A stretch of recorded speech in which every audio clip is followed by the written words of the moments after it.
রাজ্যের চুক্তিভিত্তিক কর্মচারীদের জন্য বড়সড় আপডেট। হ্যাঁ বন্ধুরা, রাজ্যের প্রচুর সংখ্যক চুক্তিভিত্তিক যারা কর্মী রয়েছে তারা ছাঁটাই হতে পারে, এমনটাই কিন্তু খবর এসছে নবান্নের তরফ থেকে। তো বিশেষত কোন কোন চুক্তিভিত্তিক কর্মীদের ছাঁটাইয়ের সম্ভাবনা রয়েছে এবং কী কারণে তাদের ছাঁটাই হতে পারে, সমস্ত কিছু জানার পূর্বে আপনি কি চুক্তিভিত্তিক কর্মী, কোন ডিপার্টমেন্টে আপনি চাকরি করেন, কমেন্ট বক্সে জানাতে ভুলবেন না। দেখুন, পশ্চিমবঙ্গের রাজ্য সরকারি দফতরে আউটসোর্সিং অথবা থার্ড পার্টি এজেন্সির মাধ্যমে নিযুক্ত চুক্তিভিত্তিক কর্মীদের নিয়ে এবার বড়সড় পদক্ষেপ গ্রহণ করেছে রাজ্য সরকার, অর্থাৎ নবান্ন। বিভিন্ন সরকারি দফতরে কর্মরত এই ধরনের চুক্তিভিত্তিক কর্মচারীদের প্রকৃত প্রয়োজনীয়তা খতিয়ে দেখতে এবং নিয়োগ প্রক্রিয়ার ক্ষেত্রে কোনো প্রকারের আর্থিক অনিয়ম অথবা আর্থিক দুর্নীতি অথবা আর্থিক অসঙ্গতি হয়েছে কিনা তা চিহ্নিত করতে একটি ব্যাপক ম্যানপাওয়ার অডিট ইতিমধ্যে শুরু করে দিয়েছে রাজ্য সরকার। অর্থাৎ রাজ্যে যে বর্তমানে বিপুল সংখ্যক চুক্তিভিত্তিক কর্মী কাজ করে বিভিন্ন ডিপার্টমেন্টে, তো সেই সমস্ত চুক্তিভিত্তিক কর্মীর নিয়োগে কোনো প্রকারের অনিয়ম হয়েছে নাকি, অথবা কোনো প্রকারের দুর্নীতি হয়েছে নাকি, অথবা কোনো প্রকারের অসঙ্গতি হয়েছে নাকি, তো সেগুলো দেখতে ইতিমধ্যে ম্যানপাওয়ার অডিট শুরু করেছে রাজ্য সরকার।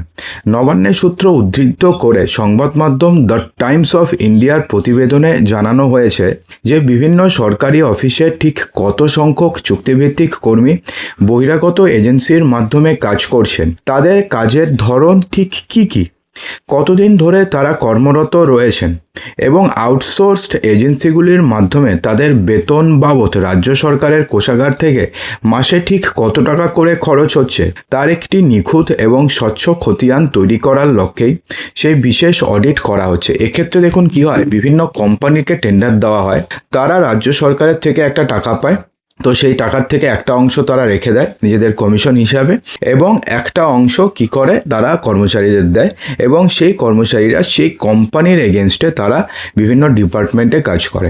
অর্থাৎ সেক্ষেত্রে আউটসোর্সিং করা হয়, অর্থাৎ অন্য একটা ডিপার্টমেন্টকে দায়িত্ব দেওয়া হয়, তারা সমস্ত রিক্রুটমেন্ট করার পরে তারা রাজ্য সরকারকে সেই যে কর্মী রয়েছে সেই কর্মী যতটুকুন চাহিদা অনুযায়ী তারা কর্মী দেয়। তো এখন দেখুন, দীর্ঘদিন ধরেই বিভিন্ন বেসরকারি ভেন্ডার অথবা থার্ড পার্টি এজেন্সির মাধ্যমে কয়েক হাজার চুক্তিভিত্তিক কর্মী নিয়োগের ক্ষেত্রে স্বচ্ছতার অভাব রয়েছে এবং সরকারি তহবিলের অপব্যবহার নিয়ে নানান মহল থেকে বিভিন্ন রকমের অভিযোগ উঠেছিল, বিভিন্ন সময়ে বিভিন্ন রকমের অভিযোগ উঠেছিল যে এদের নিয়োগের সময় কোনো প্রকারের নিয়ম মানা হয়নি, আর্থিক অনিয়ম হয়েছে, দুর্নীতি হয়েছে।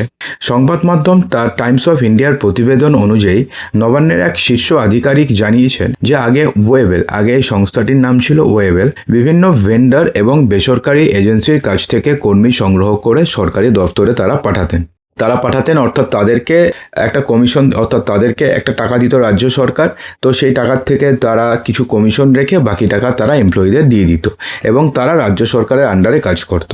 কিন্তু 2023 সালের পর থেকে ওয়েবেল সেরকম কর্মী পাঠানোর টেন্ডার অংশগ্রহণ করা সম্পূর্ণভাবে বন্ধ করে দেয় 2023 সাল থেকে।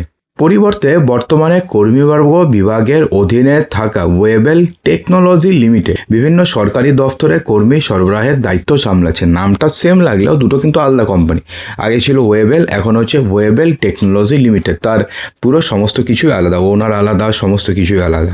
এই হাত বদলের পরে এবং সামগ্রিক নিয়োগের কাঠামোয় কোনো গলদ রয়েছে কিনা তা পরিষ্কার করতেই এই অডিটের সিদ্ধান্ত নেওয়া হয়েছে। দেখুন, সবথেকে বেশি যে স্ক্যানারে যারা রয়েছেন, যেই সমস্ত চুক্তিভিত্তিক কর্মীরা, তারা হচ্ছে বাংলা সহায়তা কেন্দ্র অর্থাৎ বিএসকে। রাজ্য সরকারের এই অডিট প্রক্রিয়ায় সবথেকে বেশি নজরে রয়েছে বাংলা সহায়তা কেন্দ্র অথবা বিএসকে। সাধারণ মানুষকে বিনামূল্যে সরকারি পরিষেবা এবং বিভিন্ন সামাজিক কল্যাণমূলক প্রকল্পের সুবিধা পৌঁছে দিতে পশ্চিমবঙ্গের 23টি জেলা জুড়ে প্রায় 4000 বাংলা সহায়তা কেন্দ্র চালানো হয়। প্রশাসনিক তথ্য অনুযায়ী প্রতিটি বিএসকেতে 3 জন চুক্তিভিত্তিক কর্মী নিযুক্ত থাকেন এবং এই সমস্ত কর্মীরাই থার্ড পার্টি ভেন্ডরের মাধ্যমে নিয়োগ করা হয়েছে। বাংলা সহায়তা কেন্দ্রতে যেই সমস্ত চুক্তিভিত্তিক কর্মীরা থাকেন তাদেরকেই নিয়োগ করা হয়েছে এই পুরো থার্ড পার্টি ভেন্ডারের মাধ্যমে।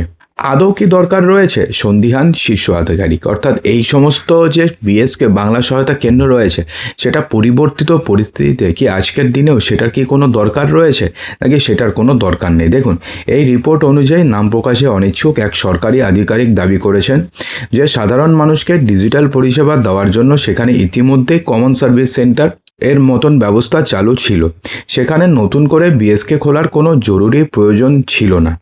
বর্তমানে বহু বিএসকেতে কাজ অত্যন্ত কম এবং প্রায় বহু বিএসকেতে কাজ প্রায় নেই বললেই চলে। ফলস্বরূপ কাজ ছাড়া এই বিপুল সংখ্যক প্রায় 12,000 কর্মীকে প্রতি মাসে বেতন দিতে হয় এবং বেতন দেওয়ার কাজটা রাজ্য সরকারের কোষাগার থেকে প্রতি বছর একটা বড় অঙ্কের অর্থের অপচয় হয়। কারণ কি হয়, ধরুন ওয়েবেল যে টেকনোলজি লিমিটেড রয়েছে, এই ওয়েবেল টেকনোলজি লিমিটেডকে তো রাজ্য সরকার টাকা দেয়, তো সেখান থেকে ওয়েবেল টেকনোলজি লিমিটেড নিজেদের কমিশন রাখে, তারপর তারা তাদের যে কর্মী রয়েছে কর্মীদের দিয়ে দেয়। ধরুন রাজ্য সরকার 12,000 টাকা পার এমপ্লয়ি পিছু ওয়েবেল টেকনোলজি লিমিটেডকে দেয়। তো এবার ওয়েবেল টেকনোলজি লিমিটেড কি করে, 2,000 টাকা নিজেদের কমিশন রেখে দেয় এবং 10,000 টাকা কর্মীদের দেয়। অর্থাৎ এই যে 12,000, আমি একটা অ্যাপ্রক্সিমেট দিলাম, তো প্রায় 12,000 কর্মী রয়েছে, অর্থাৎ একটা বিপুল পরিমাণের অঙ্গ নবান্নকে ব্যয় করতে হয় অথবা রাজ্য সরকারকে ব্যয় করতে হয় প্রতি মাসে। তো এখন ব্যাপারটি হচ্ছে, যদি এই সমস্ত কর্মীদের কোনো কাজ না থাকে তাহলে পরে তো এই সমস্ত কর্মচারী পুষে রাখাটা খুব একটা দরকার নেই। তো সেই কারণে আমি বলছি না খুব একটা দরকার নেই, তো সে কারণে ম্যান পাওয়ার অ্যাসেসমেন্ট চলছে, নবান্নের তরফ থেকে শুরু হয়েছে। তো সেই অ্যাসেসমেন্টে যা রিপোর্ট আসবে সেই অনুযায়ী পরবর্তীকালে নবান্নের তরফ থেকে সঠিক সিদ্ধান্ত নেওয়া হবে। তো যখনই নেওয়া হবে আমরা কিন্তু আপনাদেরকে ভিডিও করে সমস্ত কিছু জানিয়ে দেবো। তো বন্ধুরা, এই নিয়ে আপনাদের কি বক্তব্য রয়েছে কমেন্ট বক্সে জানাতে একদমই ভুলবেন না।